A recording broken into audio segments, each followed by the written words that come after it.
포괄적으로 전진하라. 네, 안녕하세요. 효준국어의 장윤입니다. 오늘은 39강 연설문을 시작하도록 하겠습니다. 연설문 중에서요, 우리 대표적인 그 독립운동가의 연설문, 김구 선생님의 나의 소원을 오늘 시간을 통해서 배워보도록 하겠습니다.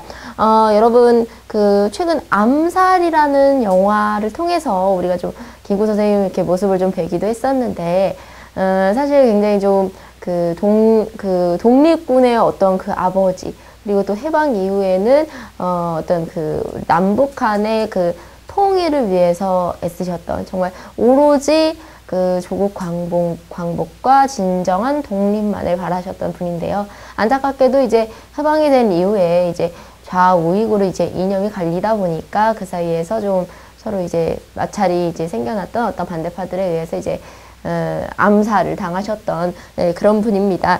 자, 그러면 이분의 그 백범일지, 이분의 일기였던 백범일지에 수록이 되었던 그 47년에 쓰셨던 논문에 있었던 그런 구절이 이제 나의 소원을 좀 보도록 하겠습니다. 요즘에는요, 교과서에서 조금 이제 많이 빠져 있는 그 경우가 좀 있더라고요. 옛날에는 빠짐없이 모든 교과서에 다 수록이 되어 있었는데, 요즘에는 옛날보다는 조금 인기가 덜한 것 같은 느낌이 들지만, 그래도 항상 우리 시험에서는 중요하게 다루는 제재입니다. 우리 시험은 이제 또 문제 은행형이기 때문에 중요하게 다룬 그 연설문이 또 돌고 돌 수 있다라는 거 기억하시고 보도록 하겠습니다.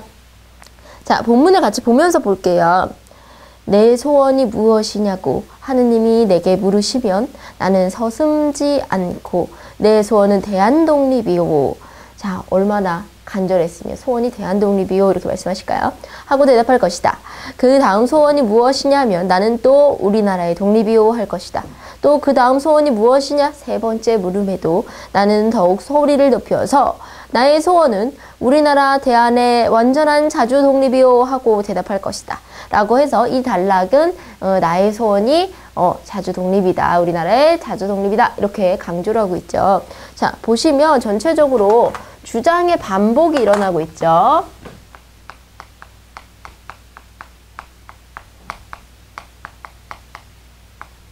자, 그런데 처음에는 대한독립이라고 얘기했고, 대한독립. 그 다음에는 우리나라의 독립. 우리나라의 독립. 좀 더 늘어났네요. 그런데는 그 다음에는 우리나라 대한의 완전한 자주 독립. 우리나라. 길이도 늘어났다. 그쵸? 우리나라 대한의 완전한. 와, 수식어가 정말 많아졌어요. 대한독립. 그러니까 처음에는 그냥 대한독립이었는데 벌써 이렇게나 늘어났네요. 그쵸? 자, 그래서 점점점 눈덩이 커지듯이 이렇게 커지는 거 무슨 법이라고 할까요? 점층법. 그래서 점층법을 통해서 주장을 반복하고 있다. 얼마나 간절하고 절실한지를 얘기하고 있는 거죠. 동포 여러분, 나 김구의 소원은 이것 하나밖에는 없다. 내 과거 70평생을 이 소원을 위해 살아왔고 현재도 이 소원 때문에 살고 있고 미래에도 나는 이 소원을 달하려고 할 것이다. 그러니까 과거, 현재, 미래 나의 소원은 모두 우리나라 독립이다 하는 거죠. 독립이 없는 백성으로 70평생 서름 안 좋은 거죠. 세모 칠까요? 부끄러움 안 좋죠. 세모. 그 다음에 애탐, 애가 타는 거죠. 다 세모 나쁜 감정이네요. 이런 것들을 쭉 열거하면서 그 서름과 부끄러움과 애탐을 받은 나에게는 세상에 가장 좋은 것이 완전하게 자주 독립한 나라의 백성으로 살아보다가 죽는 일이다.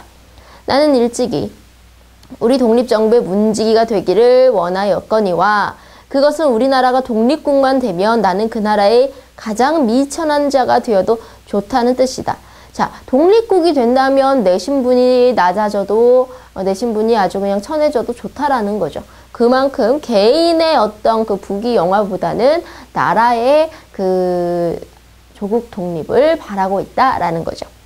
왜 그런가 하면 독립한 제 나라의 빈천이 남의 밑에 사는 부귀보다 기쁘고 영광스럽고 희망이 많기 때문이다. 그래서 내가 가난한 것보다 이제 조국이 독립하지 못하는 게 더 힘들고 조국 독립이 한다 그러면 내가 거기서 가난하게 살아도 좋다는 거죠.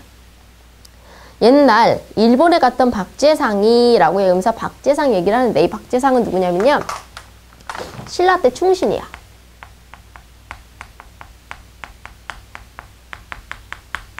신라의 충신. 근데 이 사람이 일본에 이제 가게 됐는데 일본에서 이제 신라에 이제 잊지 말고 우리나라로 와서 이제 귀화돼서 일본인으로 살아가라 이렇게 되는 거죠. 내 차라리 계림의 개 돼지가 될지언정 외왕의 신하로 부귀를 누리진 않겠다. 자, 그래서 지금 이 사람이 개와 돼지같이 내가 살겠지 일본에 굴복해서 일본 사람으로 살지 않겠다라는 거죠. 그럼 이 개, 돼지는 의미하는 게 뭘까요? 가장 미천한 자. 앞에서 나왔던 가장 미천한 자와 일맥상통하죠. 가장 미천한 자. 여러분 보시면 그거 돼지, 개나 소나 말이나 이런 얘기 잘하죠. 그거랑 같이 보시면 돼요. 아무튼 이렇게 지금 그 일본의 왕의 신하가 되는 것을 거부하니까 결국에는 죽음을 당했죠. 그러면서 죽음을 받으면서 차라리 내 나라에 뭐가 되겠다? 귀신이 되겠다라고 얘기를 하는 거죠. 지금 이 사람의 예를 가지고 얘기하면서 나도 마치 박재상처럼 이렇게 신라의 충신으로서 일본의 왕이 많은 재물을 주겠다고 이렇게 회유해도 넘어가지 않은 것처럼 나도 이렇게 조국을 사랑하는 그런 마음을 이제 갖겠다라는 얘기죠. 자, 그러니까 얘는 뜨거운 애국심에 대한 예화. 그쵸? 근래에 우리 동포 중에는 우리나라를 어느 큰 이웃의 나라의 연방에 편입하기를 소원하는 자가 있다 하니, 자, 어느 큰 이웃의 나라는요, 이 당시에는 지금 없어진 소련, 그쵸? 구소련 얘긴데요. 그 소련의 그 어떤 그 연방이라고 한다 그러면 이제 그 같은 사상을 가진 이제 그 개별 국가가 이렇게 모여서 만든 미국으로 따지면 이렇게 연방 국가 이렇게 얘기할 수 있겠죠. 그래서 그 구소련과 사상을 같이 해서 그쪽의 어떤 그 나라로 포함이 되고 싶은 그런 이제 소원하는 자가 있다고 하니 나는 그 말을 차마 믿으려 아니하거니와 만일 진실로 그러한 자가 있다면 그는 제정신을 잃은 미친놈이라고 볼 길이 없다. 굉장히 좀 세게 독설을 하고 있죠. 제정신을 잃었다라는 건 결국에는 그 사람은 주체성을 잃었다라는 얘기죠. 그쵸? 자, 그래서 그 뒷부분을 좀 보도록 할게요. 그러니까 지금 이제 그 근래라고 얘기하면 이 근래가 언제냐면 이 단락에 나온 근래가 1947년. 이 47년이에요. 그러면 거의 광복 직후죠. 광복이 언젠가요? 광복이 45년이니까 이 광복 직후에는 굉장히 혼란스러웠어요. 그래서 이쪽 또 지도가 모양이 이상하죠? 그 남쪽에서는 이제 미국을 중심으로 한 어떤 자유민주주의의 어떤 이념이 좀 그러면서 자본주의가 막 들어와 있는, 그런데 이제 그 북한 쪽으로 해서는 그 어떤 그 사회주의 이제 좀 공산주의의 이념을 가지고 있는 그런 사람들이 이렇게 좀 좌우익으로 나눠지려고 하는 그런 찰나죠. 그러니까 이 지금 우익 정치인으로서도 이제 김구 선생님은 어쨌든 나눠져서는 안 된다라는 입장을 굉장히 강하게 가지고 계셨거든요. 그래서 아마 이분이 좀 살아서 끝까지 좀 나라만의 조국 독립을 원하셨으면, 그랬으면은 이제 우리가 찢어질 일은 없었을 텐데, 이제 좀 어렵게 됐죠. 자, 나는 공자석과 예수의 도를 배웠고, 그들을 성인으로서 숭배하오니가, 자, 공자한테 배웠던 건 보통 인사상이에요. 그 분별 있는 사랑. 나쁜 것은 이제 싫어하고 좋은 것은 좋아하는 그게 인사상인데요. 공자한테 인을 배웠고, 석가, 불교의 핵심 사상 또 자비예요. 다른 사람들한테 이렇게 베푸는 그런 걸 배웠고, 예수의 도를 배웠고, 자, 예수의 도는 대표적인 게 박애예요. 이제 그 영어로는 이제 아가페적인 사랑 이렇게 얘기하는데, 내가 다른 사람에게 주는 것에 대해서 되게 헌신적인 거죠. 왼수가 왼쪽 뺨을 때리며 오른쪽 뺨을 내줄 수 있는 그런 이제 널리 사랑하는 그걸 배웠다. 그들을 성인으로 숭배하거니와 그들이 합하여서 세운 천당 극락이 있다 하더라도 우리 민족이 세운 나라가 아닐진데 우리 민족을 그 나라로 끌고 들어가지 아니할 것이다. 자, 우리 민족을 거기로 내가 끌고 들어가지 않겠다라는 얘기는 어쨌든 전제는 내가 그 우리 민족을 글로 끌고 갈 그 역량이 있다라는 거죠. 그래서 지도자의 위치가 있다라고 좀 보여지고요. 이렇게 위대한 그 성인들이 세운 정말 대단한 나라가 있다 하더라도 거기가 어쨌든 우리 민족의 나라가 아니지 않느냐. 그러니까 나는 거기에도 안 가겠다라는 어떤 굉장히 강조하는 표현이죠. 우리 민족만의 우리 그 국가를 굉장히 강조하는 표현이죠.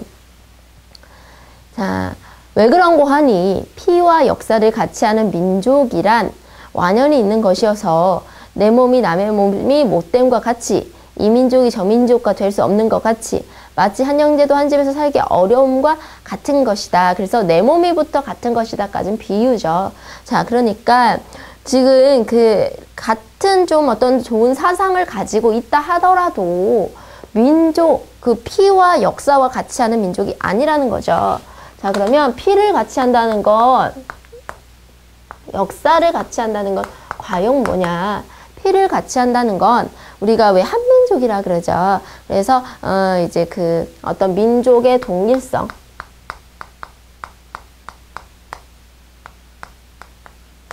민족 자체가 동일하다라는 거고, 그다음에 역사도 같다. 이게 같아야 우리가 한 민족이라고 할 수 있고 그래야 같은 국가에서 사는 의미가 있다. 이렇게 얘기하는 거죠. 그런데 이 둘 이상이 합쳐져서 하나가 되고자 한다면 하나는 높고 하나는 낮아서 하나는 위에 있고 명령하고 하나 밑에 있어서 복종하는 것이 근본 문제가 되는 것이다. 자, 연방 편입에 들어가게 된다면 아무리 사상적으로 같다고 한들 이렇게 피와 역사가 같은 게 아니잖아요. 그렇죠? 그러니까 사상이 같다고 하더라도 그래서 이건 하나는 나도 모르게 위를 차지하게 될 것이고 얘는 자연스럽게 위에 차지한 애의 눈치를 보면서 복종 관계가 될 것이고 그리고서 지배층과 피지배 계급으로 나뉠 수밖에 없다라는 거죠. 그래서 이제 그 연방 편입을 반대하고 있는 경우죠. 그러니까 이제 동등하게 연방국가라는 것은 그렇죠. 얘와 얘가 이제 그 전체적으로 평등의 구조를 가지고 있고 그거를 다스리는 게 어떤 그 공통된 법이 있고 개별적으로 이제 그 영향력이 있는 건데 아무리 그렇다 하더라도 그거를 중심하게 되는 것이 있고 그럼 위아래 계급이 생기니까 이건 의미가 없다라는 거죠. 자, 이에 대하여 일부 소위 좌익의 무리는 혈통의 조국을 부인하고 소위 사상의 조국. 자, 사상이라면 뭡니까? 공산주의면 공산주의, 뭐 민주주의면 무슨 민주주의. 이게 같다라고 한다면 그게 같은 우리가 생각을 가진 나라다. 그걸 나라를 이룰 수 있다. 이렇게 운운한다는 거죠. 혈족의 동포를 무시하고 소위 사상의 동무와 프롤레타리아트의 국제적 계급을 주장하며 민족주의라며 마치 진리권 외에 떨어진 것과 같이 얘기하고 있다. 자, 지금 김구 선생님이 가지고 계신 게 바로 민족주의적 관점이죠. 물론 지금으로 따지면 약간 다민족 우리가 국가가 되고 있잖아요. 다민족, 다문화 국가가 되고 있습니다. 그래서 이제 그 검은 머리가 아니더라도 우리나라 사람이라고 할 수 있는 사람들이 굉장히 많이 있죠. 그래서 외국에서 시집을 와서 가정을 이룬 사람들도 있고요. 시집을 오거나 뭐 결혼을 하거나 이런 사람들도 굉장히 많이 있고 또 귀화한 사람들도 있고 그래서 이제 다문화 국가인데 이 당시는요 좀 그 김구 선생님은 그렇게까지 넓게는 생각 못 하셨고 우리 지금 우리가 일반적으로 우리 땅에서 계속 살아왔던 한민족에 대한 어떤 그 관념 한민족만이 우리나라를 국가로 이제 건설하면 살 수 있다. 이런 좀 생각을 가지셨죠. 그래서 민족주의라면 마치 진리권 외에, 그러니까 진리가 아니다. 진리가 벗어난 거다라고 이제 생각을 하고 있다는 거죠. 그건 어리석다라는 겁니다. 그러니까 이 좌익들이 그 갖고 있는 그런 사상에 대해서 지금 김구 선생님은 아니다라고 이제 비판하시는 입장인 거죠. 자, 그러면 철학도 변하고 정치, 경제, 학설도 일시적이거니와 민족의 형통은 영구적이다. 자, 지금 계속해서 지금 김구 선생님의 입장을 보고 있는데요. 철학도 변하고 정치, 경제, 학설도 일시적이지만 변하지 않는 게 바로 뭐냐? 민족의 혈통이라는 거죠. 그래서 이거를 대립적으로 보여주고 있죠. 이 일시적인 것들은 세모고요. 영구적인 것들은 긍정적인 거죠. 일찍이 어느 민족 내에서나 혹은 종교로 혹은 학설로 혹은 경제적, 정치적 이해로 충돌하여 두 파, 세 파로 갈려서 피로서 싸운 일이 없는 민족이 없거니와. 그러니까 다 모든 민족은요 싸울 수밖에 없다라는 거죠. 형제들 잘하면서 안 싸우나요? 싸우죠. 그쵸? 자, 그래서 지내놓고 보면 그거는 뭐다? 바람과 같이 일시적인 것이다. 그래서 이때 이 바람이 의미하는 건 뭐냐면 이 이데올로기로 인한 어떤 갈등,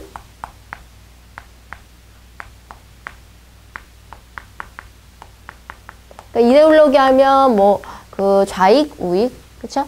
이렇게 나눠지는 것들을 이제 이데올로기라고 할 수 있는데, 이건 일시적인 거고 중요한 건 뭐냐면 우리가 민족이라는 거죠. 민족은 필경 바람 잔 뒤에 초목 모양으로 뿌리와 가지를 서로 걸고 한 수풀을 이루어서 살고 있다. 오늘날 소위 좌우익으로 나뉘는 것도 결국에는 영원한 혈통의 바다에서 일어나는 일시적인 풍파에 불과하다는 것을 잊어서는 아니 된다. 자, 그러니까 지금 우리가 이렇게 남북한으로 이렇게 이념이 좀 나눠져 있다 하더라도 우리는 무슨 민족이다? 한민족이니까 이런 거 바람으로 치부하고 일시적으로 지나갈 거다라는 거죠. 그래서 바람, 다른 말로 뭐가 나왔죠? 일시적인 풍파, 이렇게 나왔네요. 됐나요? 일시적 풍파. 자, 그래서 우리는 영원히 바뀔 수 없는 혈통의 바다에 있다. 이렇게 되는 거죠. 자, 그 다음에 이제 중략 이유를 좀 보도록 하겠습니다. 그 나이손이 전문이 굉장히 길어서요. 좀 보셔야 되는, 자주 출제가 되는 부분 위주로 선생님이 좀 수록을 했습니다. 중략. 그러므로 우리 민족으로서 하여야 할 최고의 임무는 첫째로 남의 절제도 아니 받고 남에게 의뢰도 아니하는 완전한 자주 독립의 나라를 세우는 것이다. 자, 이제는 이제 본론 두 번째 이제 그쪽에서는 뭐냐면 우리가 할 최고의 임무, 우리의 임무를 두 가지를 얘기를 하는데, 첫 번째는 완전한 자주 독립이라는 거죠. 절제도 아니 받는다. 이 절제는 지배를 의미하고요. 우리 뭐 인터넷 쇼핑해야 되는 절제 그 개념은 아니고요. 그렇죠? 절제도 아니 받고 남에게 의뢰는 의존을 얘기하고 있어요. 의존도 아니하는 그런 완전한 자주 독립을 세우는 일이 중요하고, 이것이 없이는 우리 민족의 생활을 보장할 수 없을 뿐더러 우리 민족의 정신력을 자유로 발휘하여 빛나는 문화를 세울 수가 없기 때문이다. 이렇게 완전한 자주 독립의 나라를 세운 뒤에는 둘째 뭘 해야 되냐? 인류가 진정한 평화와 복록을 누릴 수 있는 사상을 낳아 그것을 먼저 우리나라에 실현을 해야 된다. 자, 그래서 우리가 자주 독립을 위해서 우리나라 걸 먼저 만든 후에 인류를 위해서 그런 평화, 복 이런 것들에 대해서도 좀 고민을 해야 된다는 거죠. 그러니까 작게만 우리나라의 어떤 행복만 추구하는 것이 아니라 우리나라로 하여금 전 세계의 평화와 복을 가져올 수 있는 그런 사상까지도 만들 수 있어야 된다는 거죠. 그러니까 굉장히 그릇이 크신 분이죠. 그러니까 민족을 생각하지만 민족만의 민족을 생각하시는 분은 아닌 분이죠. 자, 보도록 하겠습니다. 마저 보죠. 나는 오늘날의 인류의 문화가 불완전함을 안다. 나라마다 안으로는 정치상, 경제상, 사회상으로 불평등, 불합리가 있고 밖으로 국제적으로는 나라와 나라의 민족과 민족의 시기, 알력, 침략 그리고 침략에 대한 보복으로 작고 큰 전쟁이 끊일 사이가 없어서 많은 생명과 재물을 희생하고도 좋은 일이 오는 것이 아니라 인심의 불안, 도덕의 타락은 갈수록 더하니. 문장이 좀 기네요. 이래가지고는 전쟁이 끊일 날이 없어서 인류는 마침내 멸망하고 말 것이다. 자, 지금 그 김구 선생님 말씀하셨던 이 부분이 사실 우리 현실에서도 일어나고 있죠. 그래서 우리 현실에서 지금 막 그 시리아 난민들도 굉장히 많이 있고 막 이런데, 끊임없이 인류들은 자기 영토를 고집하고 자기 종교만을 고집하고 막 이러기 때문에 싸움이 될 수밖에 없는데, 그렇게 하다 보면 결국은 자멸에 이른다는 거죠. 그러므로 인류 세계에는 새로운 생활의 원리와 발견과 실천이 필요하게 되었다. 이것이 우리 민족이 담당한 천직이라고 믿는다. 그러니까 우리 민족이 이제 광복을 하게 되었고, 광복을 하게 되었기 때문에 그 식민지 지배의 어떤 그 핍박을 겪으면서 얼마나 나라 잃은 서름이 큰지도 알게 됐죠. 그러니까 그런 것들을 바탕으로 해서 우리가 인류 세계에 뭔가 새로운 메시지를 줄 수 있는 새로운 생활 원리와 어떤 그 실천, 이런 것들을 발견할 수 있다라는 거죠. 그래서 천직은 위에 있는 새로운 생활 원리의 발견과 실천이죠. 그래서 새로운 생활 원리의 발견과 실천. 이게 바로 하늘에서부터 우리에게 준 천직이다라고 연결을 좀 시켜주시면 되겠죠. 자, 이러함으로 우리 민족의 독립이란 결코 삼천리 삼천만만의 일이 아니라, 삼천리하면 우리나라를 의미하는 거죠. 우리나라를 의미하는 삼천리 금수강산 이렇게 얘기하는데, 우리나라의 그 이제 일부를 가지고 우리나라를 전체를 얘기한다면 이건 무슨 법? 대유법이 되죠. 그래서 우리 민족의 독립이 우리만을 위한 것이 아니라 진실로 누굴 위한 것이다.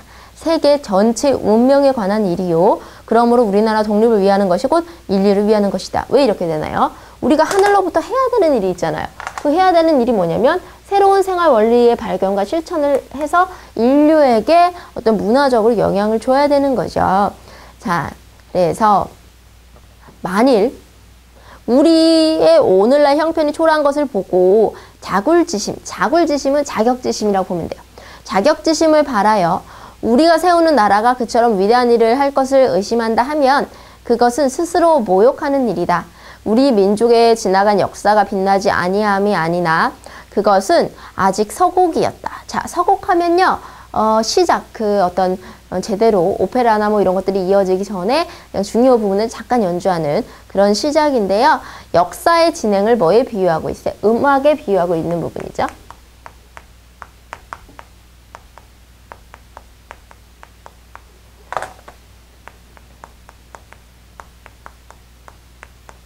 역사의 진행을 음악에 비유하고 있다. 뭐 서막에 불과하다, 뭐 이런 식으로도 나올 수 있겠죠. 자, 우리가 세우는 나라가 그처럼 위대한 일을 할 것을 의심한다고 하면 그것은 스스로 모욕하는 거고, 우리가 이제 그 아직까지 제대로 빛나지 않은 우리나라는 서곡이다. 선생님 뭐 이렇게 주변 사람들한테 막 농담하면서 난 아직 극지 않은 복권이야, 뭐 이런 얘기를 하는데 그런 얘기죠. 아직 우리는 서막에 불과하다.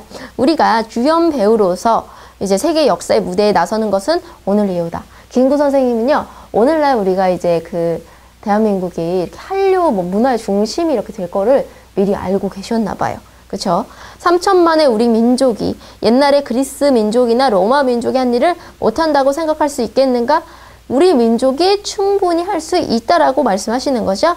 자, 여기 서리법이 또 쓰였네. 할 수 있겠는가? 이거 묻는 건 아니고 강조를 하시는 거죠. 내가 원하는 우리 민족의 사업은 결코 세계를 무력으로 정복하거나 경제력으로 지배하는 것이 아니다. 오직 사랑의 문화. 좋은 거죠? 동그라미 칠까요? 사랑의 문화, 또 평화의 문화. 그래서 우리 스스로 잘 알고 인류가 전체가 의족해 즐겁게 살도록 하자는 일을 하는 것이다. 어느 민족도 일찍이 그러한 일을 한 이가 없으니 그것을 공상이라고 하지 마라. 일찍이 아무도 한 자가 없기에 우리가 하는 것이다. 자, 이런 걸 뭐라고 합니까? 간 사람이 없는데 내가 그 길을 가겠다. 선구자라고 얘기하죠. 자, 그래서 이 김구 선생님의 어떤 선구자적 자세가 드러나죠. 이런 건 아무나 할 수가 없어요. 굉장히 진취적이고 적극적인 태도가 있는 사람들이 할 수 있는 생각이죠. 자, 이걸 할 수 없다고 생각하지 마라. 공상이 아니에요. 공상하면요, 현실화되기 어려운 상상 정도가 공상인데요. 충분히 현실화 가능하다 이렇게 보시는 거죠. 이 큰 일은 하늘이 우리를 위하여 남겨놓으신 것임을 깨달을 때 우리 민족은 비로소 제 길을 찾고 제 일을 알아본 것이다. 나는 우리나라 청년 남녀가 모두 과거에 조그맣고 좁다는 생각을 버리고, 그러니까 옛날에는 이제 해외로 뭐 이렇게 뻗어서 공부할 생각도 없었고, 해외 뭐 인류 이런 생각도 없었고, 내 집, 내 가족, 그다음에 뭐 요 정도만 생각했는데 조금 더 크게 보라는 거죠. 그래서 이렇게 우물 안에서 요만큼의 하늘을 보는 걸 뭐라고 해요? 우물안 개구리라고 얘기하죠.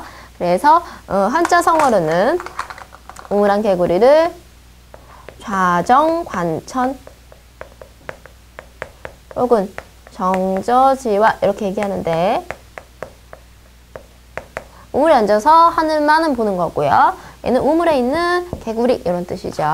자, 그래서 이런 것들을 벗어나서 우리 민족의 큰 사명에 눈을 떠서 제 마음을 닫고 제 음을 기르기로 낙을 삼기로 바란다.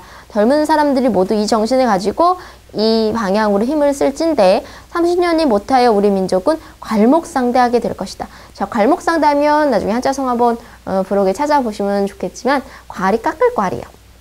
눈을 깎고 상대를 본다는 거야. 실제로 눈을 막 깎아요. 그 라섹 수술하고. 그게 아니라 상대가 굉장히 많이 발전을 해서 실력이나 학식이 비약적으로 늘어서 내가 눈을 비비고 내가 아는 그 사람이 맞나? 라고 본다는 거죠. 그쵸? 그래서 그렇게 우리 민족이 많이 발전할 것임을 내가 알기 때문에 청춘 남녀여 이제 그 좁은 생각은 버려라 라는 거죠.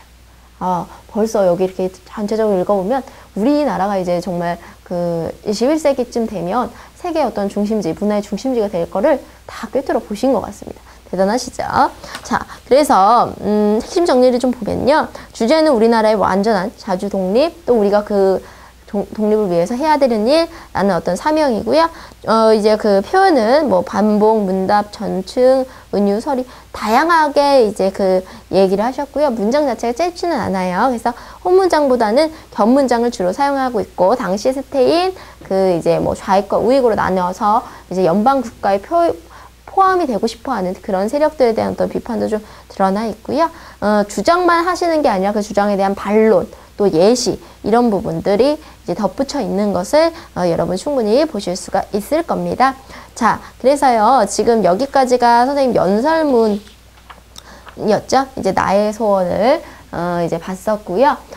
다음 시간에는 우리가 그동안에 봤었던 비문학, 그 비문학에 대한 어떤 출제 문제들을요 직접 보도록 하겠습니다. 여러분들 문제 꼭 풀어오시고요. 다음 시간에 뵙도록 하겠습니다.